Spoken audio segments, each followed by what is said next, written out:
ಜನಗಣತಿ ನಡೀತಾ ಇದೆ. ಈಗಾಗಲೇ ಮಾಧ್ಯಮದಲ್ಲಿ ಏನೇನು ಅನಾಹುತಗಳಾಗ್ತಾ ಇದೆ ಅಂತಕ್ಕಂಥದ್ದನ್ನು ತಾವೆಲ್ಲರೂ ತೋರಿಸಿದ್ದೀರಿ. ನಮ್ಮ ಮನೆಗಳಿಗೂ ಕೂಡ ಯಾರೂ ಬಂದಿಲ್ಲ, ಆದರೆ ಸ್ಟಿಕ್ಕರ್ ಅಂಟಿಸಿ ಹೋಗಿದ್ದಾರೆ. ಒಂದು ಸಮಯ ಪರಿಶಿಷ್ಟ ಜಾತಿಯವರ ಮನೆಗೆ ಬಂದು ಸ್ಟಿಕ್ಕರ್ ಅಂಟಿಸಿ ಹೋಗಿದ್ದಿದ್ರೆ ಅದನ್ನ ನಾವು ಒಪ್ಪಬಹುದಾಗಿತ್ತು. ಯಾಕಂದ್ರೆ ಕನಿಷ್ಠ ಪಕ್ಷ ಅವರು ಆ ಮನೆಗೆ ಬಂದು ಅಂಟಿಸಿದ್ದಾರೆ. ಹಾಗೇನೂ ಇಲ್ಲ, ಎಲ್ಲಾ ಮನೆಗಳಿಗೂ ಅಂಟಿಸ್ಕೊಂಡು ಹೋಗ್ಬಿಟ್ಟಿದ್ದಾರೆ. ಪರಿಶಿಷ್ಟ ಜಾತಿಯೇತರ ಮನೆಗಳಿಗೂ ಕೂಡ ಅಂಟಿಸ್ಕೊಂಡು ಹೋಗಿದ್ದಾರೆ.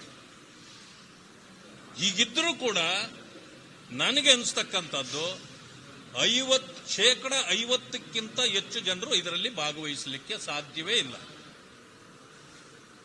ಮಾನ್ಯ ಮುಖ್ಯಮಂತ್ರಿಗಳು ಹೇಳ್ತಾರೆ ಆನ್ಲೈನ್ನಲ್ಲೂ ಮಾಡಬಹುದಂತ. ಆನ್ಲೈನ್ನಲ್ಲಿ ಹಾಕಿ ನೋಡ್ರಿ, ಪರಿಶಿಷ್ಟ ಜಾತಿಯ ಸರ್ಟಿಫಿಕೇಟ್ ನಂಬರ್ ಹೇಳಬೇಕು, ಬೇರೆ ಬೇರೆ ಇದನ್ನು ಕೇಳ್ತದೆ, ಅದನ್ನು ಒದಗಿಸಲಿಕ್ಕೆ ಸಾಧ್ಯವೇ ಇಲ್ಲ. ಇದು ವಿದ್ಯಾವಂತರಿಗೆ. ಎಲ್ಲರೂ ವಿದ್ಯಾವಂತರಲ್ಲ, ಕೆಲವರಿಗೆ ಸರ್ಟಿಫಿಕೇಟ್ಗಳಿದೆ, ಕೆಲವರಿಗಿಲ್ಲ. ಅವರೆಲ್ಲರೂ ಕೂಡ ಇದರಲ್ಲಿ ಭಾಗವಹಿಸಲಿಕ್ಕೆ ಸಾಧ್ಯ ಇಲ್ಲ. ಅದರಿಂದ ಇದು ಕಣ್ಣೊರೆಸುವ ಸರ್ಕಾರದ ತಂತ್ರವೇ ಹೊರತು ಇದರಲ್ಲಿ ಸರಿಯಾದ ಅಂಕಿಅಂಶಗಳು ಬರಲಿಕ್ಕೆ ಸಾಧ್ಯವೇ ಇಲ್ಲ. ಪರಿಶಿಷ್ಟ ಜಾತಿಗಳಿಗೆ ಅನ್ಯಾಯ ಮಾಡತಕ್ಕಂಥ ಕೆಲಸವನ್ನ ಕಾಂಗ್ರೆಸ್ ಸರ್ಕಾರ ಮಾಡ್ತಾ ಇದೆ ಅಂತ ಹೇಳಿ ನನ್ನ ಆಪಾದನೆ ಇದೆ. ಎರಡನೇದಾಗಿ, ಕೇವಲ ಈ ಸರ್ಕಾರ ನಾನು ಮುಖ್ಯಮಂತ್ರಿ, ನೀನು ಮುಖ್ಯಮಂತ್ರಿ, ನಾನು ಮುಖ್ಯಮಂತ್ರಿ ಅನ್ನೋದ್ರಲ್ಲೇ ಇದೆ. ಜನರ ಕೆಲಸಗಳನ್ನ ಮಾಡುವಲ್ಲಿ ಸಂಪೂರ್ಣವಾಗಿ ವಿಫಲವಾಗಿದೆ. ಗ್ಯಾರಂಟಿಗಳು ಹೇಳಿದ್ರು, ಇದುವರೆಗೂ ಕೂಡ ಅನೇಕ ಜನರಿಗೆ ಗ್ಯಾರಂಟಿಗಳ 3-4 ತಿಂಗಳಾದರೂ ಸಿಗ್ತಾ ಇಲ್ಲ. ಜೊತೆಗೆ ಮಾನ್ಯ ಮುಖ್ಯಮಂತ್ರಿಗಳು ಹೇಳ್ತಾರೆ ನಾನೇ ಮುಂದೆ 5 ವರ್ಷ ಮುಖ್ಯಮಂತ್ರಿ, ಮುಂದಿನ ಅವಧಿಗೂ ಅಂದ್ರೆ 5 ವರ್ಷ ಅಂತ. ಅಂದ್ರೆ ಇದರಲ್ಲೇ ಗೊತ್ತಾಗತ್ತೆ ಅವರ ಸ್ಥಾನಕ್ಕೆ ಕುತ್ತು ಬಂದಿದೆ. ನಾನು ಈಗ ಹೇಳೋದು, ಇಲ್ಲಿವರೆಗೂ ಮೊದಲು ಅವರು ಮುಖ್ಯಮಂತ್ರಿ ಆದಾಗ ಭವಿಷ್ಯ ಎಲ್ಲರ ವಿಶ್ವಾಸ ಗಳಿಸಿಯೇ ಮುಖ್ಯಮಂತ್ರಿ ಆಗಿದ್ರು ಅಂತ ಭಾವಿಸೋಣ. ಆದರೆ ಈ ಇತ್ತೀಚೆಗೆ 1 ತಿಂಗಳಿಂದ ಏನು ನಡೀತಾ ಇದೆಯೋ ಕಾಂಗ್ರೆಸ್ ಪಕ್ಷದಲ್ಲಿ ಈ ಅಗ್ಗಜಗ್ಗಾಟ, ಇದಾದ ಮೇಲೆ ಪ್ರತಿಯೊಬ್ಬ ಶಾಸಕರು ಕೂಡ ಅವರ ವಿರುದ್ಧವಾಗಿ ತಿರುಗಿ ಬಿದ್ದಿದ್ದಾರೆ. ಯಾವ ಮಟ್ಟಕ್ಕೆ ಹೋಗಿದ್ದಾರೆ ಅಂತಂದ್ರೆ, ಕಾಗೆ ಅವರು ಹೇಳಿದ್ರು ಅವರ ಮಾನಸಿಕ ಸ್ಥಿತಿಯೇ ಸರಿ ಇಲ್ಲ ಅಂತ. ಅವರು ಮನೆಯಲ್ಲಿರೋದೇ ಲೇಸು ಅಂತ ಅಂದಮೇಲೆ ನಿಮ್ಮ ಶಾಸಕರು ನಿಮ್ಮನ್ನ ಯಾವ ಮಟ್ಟಕ್ಕೆ ಗೌರವಿಸ್ತಾ ಇದ್ದಾರೆ ಅನ್ನೋದನ್ನ ಅರ್ಥ ಮಾಡ್ಕೊಳ್ಬೇಕು. ಆದ್ರಿಂದ ಈಗೇನು ಚಾಲೆಂಜ್ ಮಾಡಿ ಮುಂದಿನ 5ನೇ ವರ್ಷದವರೆಗೂ ನಾನೇ ಮುಖ್ಯಮಂತ್ರಿ ಅಂತ ನೀವು ಹೇಳ್ಕೊಂಡು ಹೋಗ್ತಿದ್ರೆ, ನೀವು ಪಕ್ಷವನ್ನ ಥ್ರೆಟ್ ಮಾಡಿ ಭಯ ಇಡಿಸಿ ನೀವೇನಾದ್ರೂ ನನಗೆ ಅಧಿಕಾರದಿಂದ ತೆಗೆದ್ರೆ ನಿಮ್ಮ ಕಾಂಗ್ರೆಸ್ಸನ್ನೇ ತೆಗೆಯುತ್ತೇನೆ ಅಂತಕ್ಕಂಥ ಮಾತನ್ನ ಹೇಳಿ ಭವಿಷ್ಯ ಈಗ ಮುಂದುವರೆದಿದ್ದೀರಿ. ನಿಮಗೆ ಶಾಸಕರ ಬೆಂಬಲ ಇಲ್ಲ ಅನ್ನೋದು ನಿಮ್ಮ ಈ ಮಾತಿನಲ್ಲಿ ಅರ್ಥ ಆಗುತ್ತೆ. 3ನೇ ವಿಷಯ, ಇತ್ತೀಚೆಗೆ ಕೆಲವು ಮಂತ್ರಿಗಳು ಅವರ ಸಚಿವ ಸ್ಥಾನದ ವಿಚಾರದಲ್ಲಿ ಕೆಲಸ ಮಾಡೋದನ್ನ, ಡಿಪಾರ್ಟ್ಮೆಂಟ್ ಕೆಲಸ ಮಾಡೋದನ್ನು ಬಿಟ್ಟುಬಿಟ್ಟಿದ್ದಾರೆ. ಅವ್ರಿಗೇನಿದ್ರು RSS, ಬಿಜೆಪಿಯನ್ನು ನಿಂದಿಸಬೇಕು, ಸುಳ್ಳು ಸುದ್ದಿಗಳನ್ನು ಹಬ್ಬಿಸಬೇಕು, ದಿವಸ ಟಿವಿ ಮಾಧ್ಯಮಗಳಲ್ಲಿ ನಮ್ಮ ಮುಖಗಳು ಬರ್ತಾ ಇರಬೇಕು. ಇದು ಒಂದು ಗೀಳಿಗೆ ಬಿದ್ದಿದ್ದಾರೆ.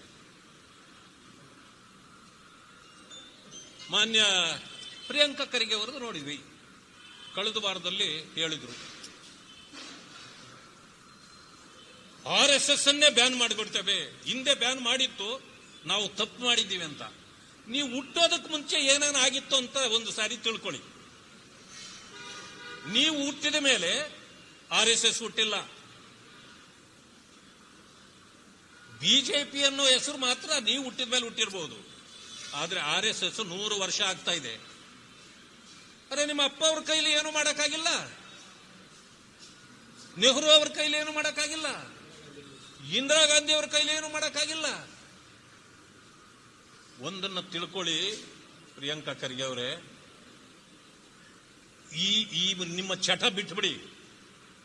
ನಿಮ್ಮ ಯೋಗ್ಯತೆಗೆ ಅಲ್ಲಿ ನರೇಗಾದಲ್ಲಿ ಕೆಲಸ ಮಾಡಿ ಆ ಬಡವರು 6 ತಿಂಗಳಿಂದ ಹಣ ಬಂದಿಲ್ಲ ಅಂತ ಕಾಯ್ತಾ ಇದ್ದಾರಲ್ಲ, ಅದನ್ನು ಕೊಡಿಸೋ ಯೋಗ್ಯತೆ ಇಲ್ಲ ನಿಮಗೆ. ನೀವು ಮಾತೆತ್ತಿದ್ರೆ ಬೇರೆ ಬೇರೆ ವಿಚಾರಗಳನ್ನ ಮಾತಾಡ್ತೀರಿ. ನಿಮ್ಮ ಇಲಾಖೆ ಬಗ್ಗೆ ಯಾವತ್ತು ಮಾತಾಡ್ತೀರಿ? ನೀವು ಇಲಾಖೆಗೆ ಸೂಕ್ತರಿದ್ದೀರಾ? ಯೋಚನೆ ಮಾಡಿ ನೋಡಿ. ಜನ ಎಲ್ಲಾ ಕಡೆ ನಿಮಗೆ ಚೀಮಾರಿ ಆಗ್ತಾ ಇದ್ದಾರೆ. ಅದನ್ನು ನೀವು ಬ್ಯಾನ್ ಬ್ಯಾನ್ ಬ್ಯಾನ್ ನೀವಲ್ಲ, ನಿಮ್ಮ ಯಾವ ಪೀಳಿಗೆ ಬಂದ್ರು RSS ಅನ್ನು ಮುಗಿಸಕ್ಕಾಗಲ್ಲ. ಆದ್ರೆ ಒಂದ್ ಹೇಳ್ತೇನೆ, RSS ಯಾವತ್ತೂ ನೀವೆಷ್ಟೇ ಮಾತಾಡಿದ್ರು ನಿಮಗೆ ಅವ್ರು ಉತ್ತರ ಕೊಡೋದಲ್ಲ. ನಾವು ಕೂಡ ಅದಕ್ಕೆ ಉತ್ತರ ಕೊಡಬಾರ್ದಿತ್ತು, ಆದ್ರೆ ನಿಮ್ಮ ಉದ್ದಟತನಕ್ಕೆ ಉತ್ತರ ಕೊಡಬೇಕಲ್ಲ. ಅಷ್ಟಕ್ಕಾಗಿ ಮಾತ್ರ ಇಡೀ ರಾಜ್ಯದ ಜನ ಇವತ್ತು ಕಂಗಾಲಾಗಿದ್ದಾರೆ. ಕೆಲವು ಕಡೆ ಮಳೆ ಹೆಚ್ಚಾಗಿದೆ, ಕೆಲವು ಕಡೆ ಮಳೆನೇ ಬಂದಿಲ್ಲ, ರೈತರು ಸಂಕಷ್ಟದಲ್ಲಿದ್ದಾರೆ. ಇದರ ಬಗ್ಗೆ ಚಿಂತೆನೇ ಇಲ್ಲ ಸರ್ಕಾರಕ್ಕೆ. ಮಾತೆತ್ತಿದ್ರೆ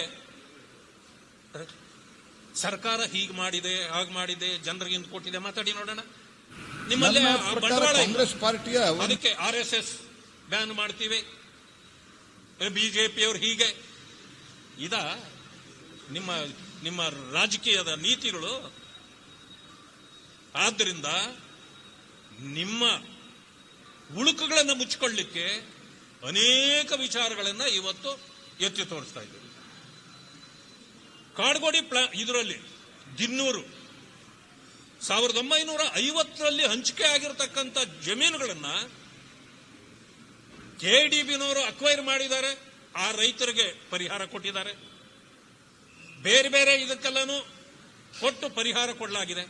ಆದ್ರೆ ಖಾಲಿ ಯಾರು ಉಳುಮೆ ಮಾಡ್ತಾ ಕುಳಿತಿದ್ರು ಆ ದಲಿತರ ಜಮೀನುಗಳನ್ನ ಕಬಳಿಸಲಿಕ್ಕೆ ಹೋಗಿದ್ದೀರಿ. ಯಾಕೆಂತಂದ್ರೆ ಹೆಚ್ಚು ಇವತ್ತು ಬೆಲೆ ಬಾಳ್ತಕ್ಕಂಥದ್ದು. ಇದು ಮಾಫಿಯಾ ಕೆಲಸ ಮಾಡಿ ನೀವಿವತ್ತು ದಲಿತರನ್ನ ಒಕ್ಕಲೆಬ್ಬಿಸಿ ಅನ್ಯಾಯ ಮಾಡತಕ್ಕಂಥ ಕೆಲಸವನ್ನು ಮಾಡ್ತಾ ಇದ್ದೀರಿ. ನಿಮ್ಮ ಅಧಿಕಾರಾವಧಿಯಲ್ಲಿ ಇಡೀ ರಾಜ್ಯದಲ್ಲಿ ದಲಿತರು ಇವತ್ತು ತುಂಬಾ ಸಂಕಷ್ಟಕ್ಕೆ ಬಂದಿದ್ದಾರೆ. ಒಂದು ಕಡೆ ಹೇಳ್ತೀರಿ 42,000 ದಲಿತರಿಗಾಗಿ ಕೊಟ್ಟಿದ್ದೀವಿ ಅಂತ, ಆದ್ರೆ ಅವ್ರಿಗೆ ಕೊಟ್ಟಿದ್ದು 3 ಕಾಸು ಇಲ್ಲ. ಈ ರೀತಿ ಅನ್ಯಾಯ ಮಾಡಿ ಇವತ್ತು ದಲಿತರನ್ನು ಕೂಡ ಒಕ್ಕಲೆಬ್ಬಿಸ್ತಾ ಇದ್ದೀರಿ. ನಿಮ್ಮನ್ನ ಜನ ಸುಮ್ಮನೆ ಬಿಡ್ತಾರೆ ಅಂತ ನೀವು ತಿಳ್ಕೊಳ್ಬೇಡಿ ಅಂತಕ್ಕಂಥ ಎಚ್ಚರಿಕೆಯ ಮಾತನ್ನ ಮುಖ್ಯಮಂತ್ರಿಗಳು ಕೇಳಲಿಕ್ಕೆ ಬಯಸ್ತೇನೆ.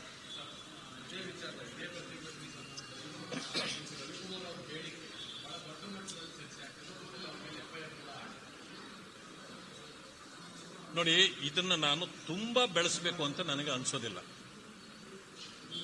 ರವಿಕುಮಾರ್ ಅವರು ಈಗಾಗಲೇ ಹೇಳಿದ್ದಾರೆ,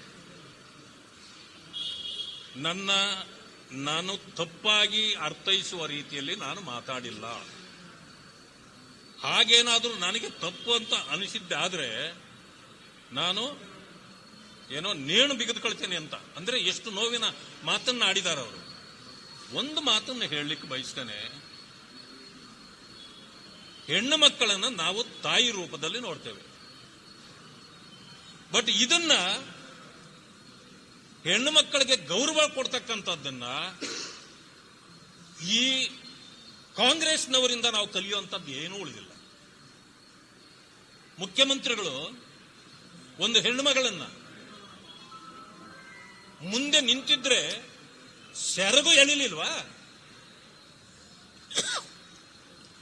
ಅದೇ ಭದ್ರಾವತಿ ಶಾಸಕರು ಮಗ ಒಂದು ಹೆಣ್ಣು ಮಗಳ ಬಗ್ಗೆ, ಆಫೀಸರ್ ಬಗ್ಗೆ ಎಂತ ಕೆಟ್ಟ ಕೆಟ್ಟ ಭಾಷೆಯನ್ನ ಉಪಯೋಗಿಸಿ ಮಾತಾಡಿದ್ರು. ಯಾರಾದ್ರೂ ಒಬ್ಬರು ಅವ್ರಿಗೆ ಉತ್ತರ ಕೊಟ್ಟಿದ್ದೀರಾ? ನಿಮಗೆ ಅಷ್ಟು ಗೌರವ ಇದ್ದಿದ್ರೆ ಸೋನಿಯಾ ಗಾಂಧಿನ ಸೋನಿಯಾ ಮೇಡಮ್ ಅಂತೀರಿ, ನಮ್ಮ ರಾಷ್ಟ್ರಪತಿಗಳಾಗಿರ್ತಕ್ಕಂಥ ಮುರ್ಮು ಅವ್ರನ್ನ ಅವಳು ಅಂತೀರಿ. ಇದು ನೀವು ಕೊಡೋ ಗೌರವನಾ? ಇಂಥ ಸಂದರ್ಭದಲ್ಲಿ ನೀವೆಷ್ಟೋ ಮಾಡಿದ್ದೀರಿ. ನಾನು ಅದನ್ನು ಎಲ್ಲವನ್ನು ಹೇಳಲಿಕ್ಕೆ ಹೋಗಲ್ಲ. ಯಾಕಂತಂದ್ರೆ ನಿಮ್ಮ ರೀತಿ ರಾಜಕೀಯ ಹುಚ್ಚು ನಮಗಿಲ್ಲ. ಇಂಥದ್ದನ್ನೆಲ್ಲ ರಾಜಕೀಯಕ್ಕೆ ಬಳಸಬೇಕು ಅಂತ. ಆದ್ರೆ ನೀವು ರಾಜಕೀಯಕ್ಕೆ ಇದನ್ನ ಯಾಕೆ ಮಾಡ್ತಿದ್ದೀರಿ ಅಂತ ಗೊತ್ತಿದೆ. ನಾನಾಗಿರ್ಬೋದು, CT ರವಿ ಆಗಿರ್ಬೋದು, ಸುನಿಲ್ ಕುಮಾರ್ ಆಗಿರ್ಬೋದು, ಅಶೋಕ್ ಅವರಾಗಿರ್ಬೋದು, ವಿಜಯೇಂದ್ರ ಅವರಾಗಿರ್ಬೋದು, ರವಿಕುಮಾರ್ ಆಗಿರ್ಬೋದು, ಇವರೆಲ್ಲ ಬಿಜೆಪಿಯಲ್ಲಿ ನೇರವಾಗಿ ಮಾತಾಡ್ತಕ್ಕಂಥದ್ದು ಅಗ್ರೆಸಿವ್ ಲೀಡರ್ಸ್ ಅಂತ ಅನ್ನೋ ಕಾರಣದಿಂದ ಟಾರ್ಗೆಟ್ ಮಾಡೋದು ನಿಮ್ಮ ಉದ್ದೇಶ ಇದೆ, ನೀವು ಮಾಡ್ರಿ. ಆದ್ರೆ ಹೆಣ್ಣು ಮಕ್ಕಳನ್ನ ಗೌರವಿಸೋದರಲ್ಲಿ ನಾವು ಯಾವಾಗಲೂ ಪ್ರಥಮ ಸ್ಥಾನದಲ್ಲಿ ನಿಲ್ತೇವೆ. ಇದನ್ನು ಯಾರೋ ಮೂರನೇವರ ಕಡೆಯಿಂದ ಕಂಪ್ಲೇಂಟ್ ಕೊಡಿಸೋದು ಎಲ್ಲ ಮಾಡಿದ್ದೀರಿ. ಏನೋ ಬರದಲ್ಲಿ ಅವ್ರು ಏನೋ ಒಂದು ಮಾತಾಡಿದ್ದಾರೆ, ಆ ಮಾತಿಗೆ ಅವರು ಕ್ಷಮೆನೂ ಕೇಳಿದ್ದಾರೆ. ಸೊ ಇದು ಆದ್ಮೇಲೂ ಕೂಡ ನೀವು ಅವರು ಏನೆಲ್ಲ ಕೆಟ್ಟದಾಗಿ ಮಾತಾಡ್ತೀರಿ, ಇದಕ್ಕೆ ಜನ ಇದನ್ನೆಲ್ಲಾನು ಗಮನಿಸ್ತಾರೆ, ಜನ ಅದಕ್ಕೆ ಉತ್ತರ ಕೊಡ್ತಾರೆ. सर, जो शेड्यूल कास्ट की सर्वे चल रही है अभी, बीबीएम के ऑफिशियल्स सिविलियंस के साथ गुंडागर्दी कर रहे हैं, किसी से पूछताछ किए बिना सोर्स ऑफ इंफॉर्मेशन ले रहे हैं, और इवन वो पुश कार्ड पे भी स्टिकर्स लगा रहे हैं. यहाँ पे SC/ST का सर्वे हुआ है, यहाँ पे गवर्नमेंट की नेग्लिजेंस दिखाई देती है. इसके बारे में आप क्या कहना चाहते हैं? गवर्नमेंट के पूरे नेग्लिजेंस भी है इसमें, वही मैं पहले ही बताया. अभी सर्वे किसको कर रहा है? SC घर जाके स्टिकर लगाने से हम सोचना चाहिए ये SC का घर है, ये सर्वे चल रहा है. मगर पूरे घरों को ये स्टिकर लगा के अब क्या किया?